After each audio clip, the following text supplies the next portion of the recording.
Hi friends, இன்றைக்கி நம்ம சப்பாத்திக்கு காளான் கிரேவி செய்ய போகிறோம். அது எப்படி செய்யலான்னு பார்க்கலாம் வாங்க. கடாயை வச்சுட்டேன். எண்ணெய் சேர்த்துக்கலாம். கடுகு உளுத்தம் பருப்பு சேர்த்துக்கலாம்.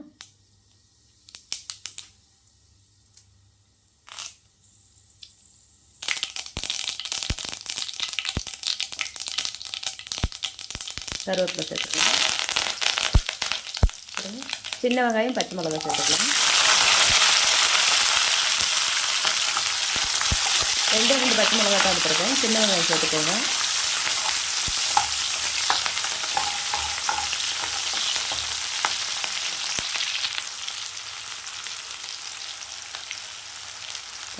பட்டை கிராம்பு சேர்த்துக்கலாம். கொஞ்சமாக சோம்பு சேர்த்துக்கலாம்.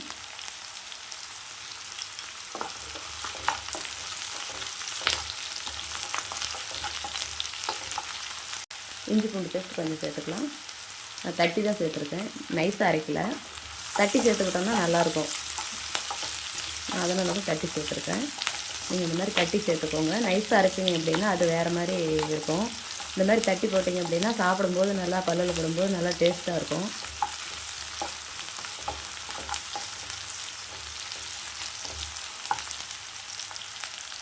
கொஞ்சமாக வரமிளகாத்தூள், 1/2 ஸ்பூன் வரமிளகாத்தூள் எடுத்துருக்கேன். 1 ஸ்பூன் தனியாத்தூள் எடுத்துருக்கேன். 1 ஸ்பூன் கரம் மசாலா எடுத்துருக்கேன். 1 ஸ்பூன் மட்டன் மசாலா எடுத்துருக்கேன். தேவையான அளவு மஞ்சள் சேர்த்துக்கோங்க.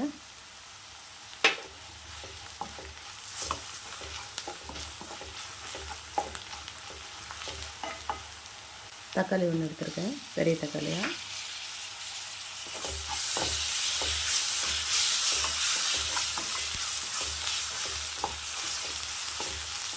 நான் வந்து 2 பாக்கெட் காளானுக்கு தான் இப்போ எடுத்துருக்கேன். எந்த அளவுக்கு நம்ம காளான் சேர்க்குறோமோ அந்த அளவுக்கு வந்து நம்ம மிளகு பொடி சேர்த்துக்கலாம். பாருங்கள், 2 பாக்கெட் காளான் க்ளீன் பண்ணி வச்சுருக்கேன்.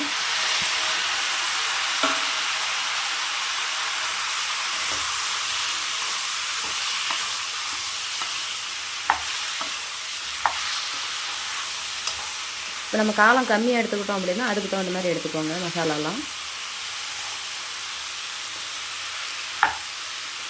நம்ம தண்ணி சேர்க்க போகிறதில்ல, இதுலேயும் நல்லா தண்ணி வரும்.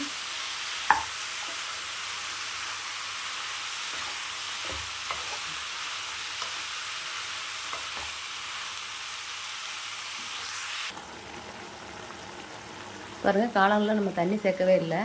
தண்ணி பாருங்கள் இந்த அளவுக்கு இருக்குது. சின்னதாக மிக்ஸி ஜார் எடுத்துக்கலாம். 4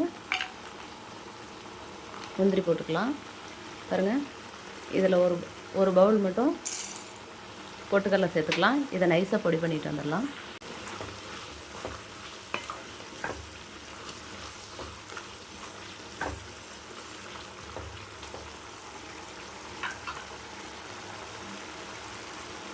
சின்ன துண்டு தேங்காய் சேர்த்துருக்கேன். பாருங்கள், தேங்காய் வந்து பால் தானே எடுத்திருக்கேன். தேங்காய் நல்லா அரைச்சி பால் புழிஞ்சு எடுத்துருக்கேன்.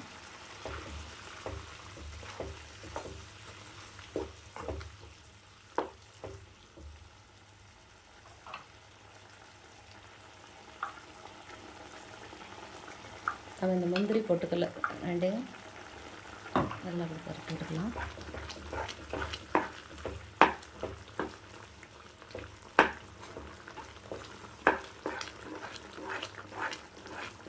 கட்டி பிடிச்சிக்கும். கொஞ்சம் நல்லா கலந்து விடுங்க. பாருங்க, இந்த மாதிரி பிடிச்சிக்கும். பொட்டுக்கடலைக்கு நம்ம தண்ணி கலக்கல இல்லையா,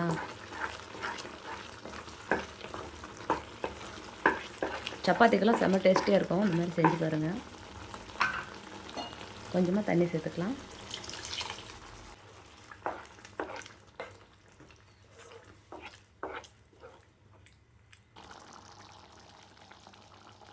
உப்பு சேர்த்துக்கலாம்.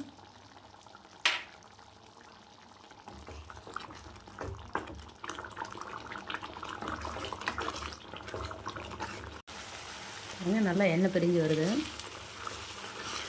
காளான் கிரேவி ரெடி ஆயிடுச்சு.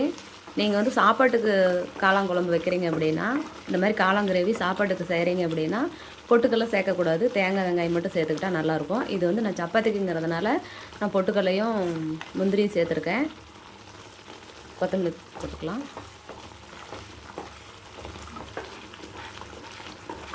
காளான் கிரேவி ரெடி ஆயிடுச்சு. இதே மாதிரி நீங்களும் உங்கள் வீட்டில் செஞ்சு பாருங்கள். செஞ்சு பார்த்துட்டு எப்படி இருக்குன்னு எனக்கு ஒரு கமெண்ட் பண்ணுங்கள், லைக் பண்ணுங்கள், ஷேர் பண்ணுங்கள், ஒரு சப்ஸ்கிரைப் பண்ணிடுங்க.